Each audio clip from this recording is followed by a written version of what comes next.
Olá, tudo bem? Comunhão, acolhimento, são temas assim sempre necessários para as congregações pensarem, não é?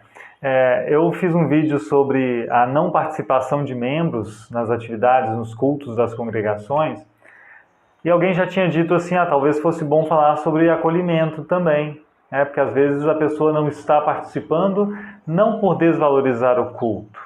Eu já pretendi então falar sobre isso. Ontem eu fiz um pequeno texto no meu perfil do Facebook sobre acolhimento, sobre um tema relacionado com isso, sobre como as igrejas nem sempre têm as suas celebrações assim muito acessíveis aos de fora. E aí apareceu um monte de gente assim abrindo o coração, falando sobre suas experiências, sobre suas opiniões, experiências positivas, negativas, e por isso eu resolvi fazer logo esse vídeo, então, comentando um pouquinho sobre o que eu li e sobre o que eu tenho também pensado a respeito disso já há um bom tempo, né? Pelas minhas experiências assim de vivência em congregações também. Primeira coisa assim que veio à mente é a necessidade de um cuidado na divulgação dos cultos e questão de horários mesmo, né? Às vezes assim as congregações divulgam um horário em que não funciona, não acontece o culto e não se preocupam em rever essa divulgação quando há mudanças. Algumas vezes a divulgação até é precisa, só que é algo tão complexo, né? Você vê uma placa de uma igreja assim, tem culto no segundo e quarto sábados do mês, no primeiro e terceiro domingos de manhã e no quinto domingo à noite. É um enigma, né? Você precisa assim resolver o enigma para poder conseguir achar um culto. Eu entendo que isso há questões assim de dificuldade, né, logística, mas é algo que deve ser pensado. Assim, na medida do possível, as congregações deveriam ter horários mais fixos e menos enigmáticos, né? Porque assim, quem está envolvido na congregação entende até como funcionam os horários, como funcionam os dias. Quem não está, muitas vezes vai se desencontrar, né? Congregações, por exemplo, que não tem culto no quinto domingo do mês. Se há um quinto domingo, não há culto. Eu não vejo sentido nisso, né? Não faz sentido. Quem é de fora não vai entender isso. Mesmo de dentro também talvez não entenda muito bem. Isso tudo bem, né? Vamos dizer que a pessoa conseguiu vencer esse desafio, ou que a congregação não coloca esse desafio, porque ela tem um horário muito claro e muito bem cumprido, e a pessoa vai à congregação. Aqui começa outro drama, né?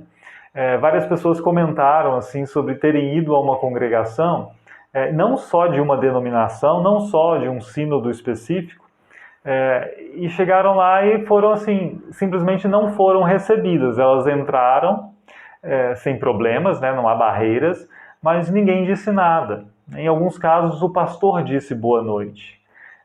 Já aconteceu comigo também, de chegar a uma congregação e ir entrando, e aí tinha recepcionista ali, para entregar a Bíblia e o inário. É muito comum nas igrejas luteranas isso. E aí a recepcionista me entregou e disse boa noite. Eu disse boa noite e procurei um lugar para sentar. Me sentei e fiquei sentado esperando o culto, e nada aconteceu, ninguém veio falar comigo. E eu fiquei pensando assim, se eu não fosse desse sínodo, se eu não conhecesse, não soubesse que aquilo ali era um inário, que ali tinha liturgia, que ali era a Bíblia e tudo mais, como que eu ficaria? Eu conhecia, mas se não, eu seria um estranho que entrou numa fila para receber alguma coisa, pegou 2 livros, foi se sentar e esperou acontecer alguma coisa ali. Na saída, o pastor simplesmente disse assim, e você é? E eu disse o meu nome, César, e ele disse bom dia. Fim. Eu acho isso tão... não sei nem como expressar, assim, falta muita coisa aí, né? Falta tudo, na verdade. Eu vi pessoas assim, comentaram ontem também, coisas muito semelhantes, experiências muito semelhantes. Isso é muito complicado, né? Aí você diz assim, mas a recepcionista te disse boa noite. Mas é óbvio que ela está ali para isso, né? Ela está ali preparada para fazer isso. O pastor te disse boa noite, outra pessoa disse, né? O pastor só veio me cumprimentar. O pastor ele também está ali para isso, de certa forma, mas quando você vai a uma casa, Você não quer só que a pessoa que preparou o jantar te receba com simpatia. É bom que a casa, né, que a família te receba, demonstre, expresse uma satisfação em receber a sua visita ali. A mesma coisa nas congregações, né? É bom quando a congregação expressa essa satisfação de receber aquela pessoa, né? Isso é natural. Agora, um problema também que eu vejo em algumas congregações é que nem os próprios membros conversam entre eles mesmos, né? E aí, assim, é como se você estivesse num cinema com pessoas desconhecidas que até por educação dizem boa noite, bom dia, mas que estão ali olhando para frente, indiferentes à realidade dos irmãos, das irmãs ali, né? Isso também é ainda mais preocupante, né? Essas são possibilidades, né, de erro ali. Uma possibilidade é essa, da indiferença com relação ao outro que está no culto com você, mesmo dos membros. Isso é profundamente desanimador. Alguém diz assim também, né, só um parênteses, mas o que importa é o Evangelho, você procura a igreja por causa do Evangelho. Mas o Evangelho não repercute, o Evangelho não muda nada, não tem uma vida assim nas pessoas, na forma de receber o próximo. A valorização que você dá para o Evangelho não faz você querer que a outra pessoa o escute, não faz você ficar feliz porque outra pessoa o está escutando, né? O que é isso? Assim, o Evangelho não é um assunto só, o Evangelho é algo que entra na vida da gente e que tem repercussões, sim. Então, assim, eu acho que tem esse caso, né, dos membros que nem se falam, e tem o caso das famosas panelinhas também, né? Os membros até se falam, mas eles se falam fechando-se em pequenos círculos, quase hermeticamente fechados, e pessoas de fora não conseguem entrar, né? Não conseguem ter essa amizade. Isso é outra coisa que eu já experimentei também em diversos lugares, né? Uma amizade até bonita entre os membros, mas que conversavam, e se você se chegasse ali sozinho ou acompanhado de alguém da sua família, você ficava boiando, esperando, assim, querendo migalhas de atenção, querendo poder entrar numa conversa, e às vezes pessoas claramente insatisfeitas por você estar ali, porque elas queriam conversar os seus próprios assuntos mais livremente, né? É outro motivo de grande tristeza que eu já experimentei também. Sozinho, então, é muito interessante, né, o que pode acontecer quando tem eventos nas comunidades, nas congregações. E aí as panelinhas se formam e a pessoa que está sozinha fica ali, à deriva, fingindo estar muito satisfeita sozinha, mas pensando assim, poxa, eu vou embora, né? A comida aqui está até gostosa, mas não é tão espetacular assim para eu ficar aqui sozinho, passando um tempo somente. E por quê?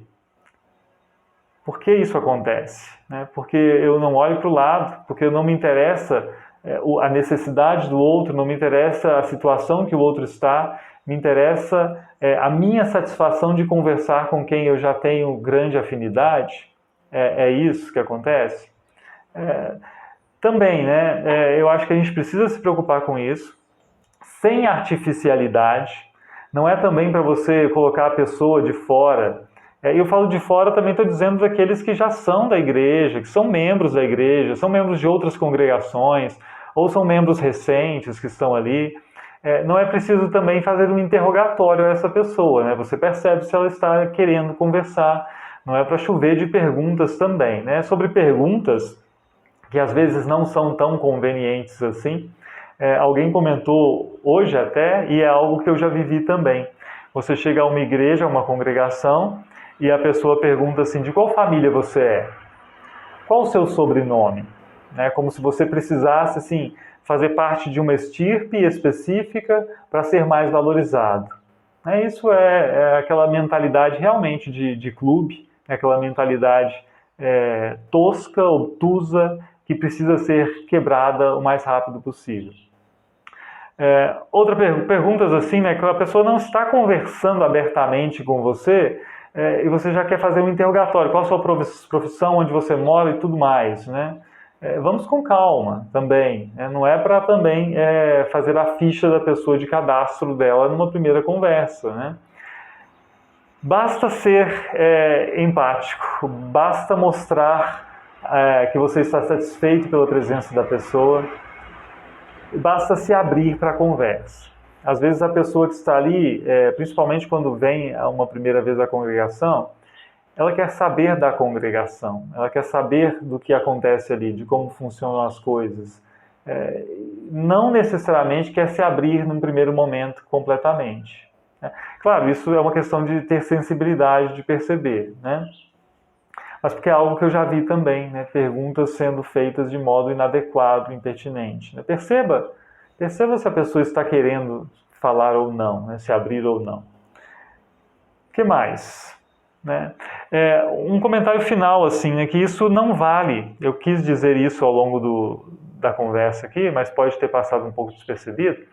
Não vale só para quem vem à congregação pela primeira vez, vale para aqueles que estão voltando depois de um período ausente também. Eu já ouvi histórias muito tristes, assim, de pessoas que saíram da congregação por um conflito específico, coisa de anos passados, né, assim, 10 anos atrás, e vem uma pessoa dessa família de volta, e em vez de ser bem recebida, é recebida com ressalvas, é recebida com alertas assim, olha, não sei se você mantém o status de membro, temos que verificar isso. Gente, não é hora para falar uma coisa dessas, sabe? Nem era para falar uma coisa dessas, era para a gente se alegrar com a pessoa que está de volta. Ouvi de pessoas também que escutaram, assim, pessoas falando baixo, assim, são aquelas pessoas que voltaram, né, assim... não fale assim, são aquelas pessoas que voltaram. Vá lá e diga assim, que bom que você está aqui, abrace a pessoa, sem recriminar pelo tempo que esteve ausente, né? Muitas vezes a gente não faz a mínima noção do motivo de a pessoa estar ausente. A primeira coisa, mostre satisfação pelo fato de a pessoa estar ali. Seja uma pessoa que nunca esteve, seja uma pessoa que esteve e que estava ausente. Só isso, mostre satisfação. E depois mostre interesse. Interesse de caminhar junto, interesse de estar disponível com seus ouvidos, estar disponível com a sua conversa também. Né? É isso, né? E que tenhamos oportunidades, então, de ter esses momentos agradáveis, de convidar a pessoa para conversar. Percebe que ela quer conversar mais? Chama para conversar, né? Chama para tomar um chá, tomar um café. Atualmente é mais complicado isso acontecer, né? No final de culto, por exemplo, de ter café. Mas, quando possível, né, que façamos isso. Isso não é um cafezinho para os membros terem um momento de comunhão e intimidade só. Isso também é bom, mas também uma oportunidade de que as pessoas que sairiam sem ter oportunidade de conversar tenham um momento de parar um pouquinho e conversar. Mas é claro, né, de novo, sem que as panelinhas tornem isso no momento de constrangimento, né, a pessoa que não está tão habituada àquele lugar chega o momento do café pós-culto, formam-se as panelinhas e eu que estou visitando a congregação fico lá a ver navios, né? E olhando para um quadro de avisos, fingindo que eu estou muito interessado naquela leitura de coisas já acontecidas.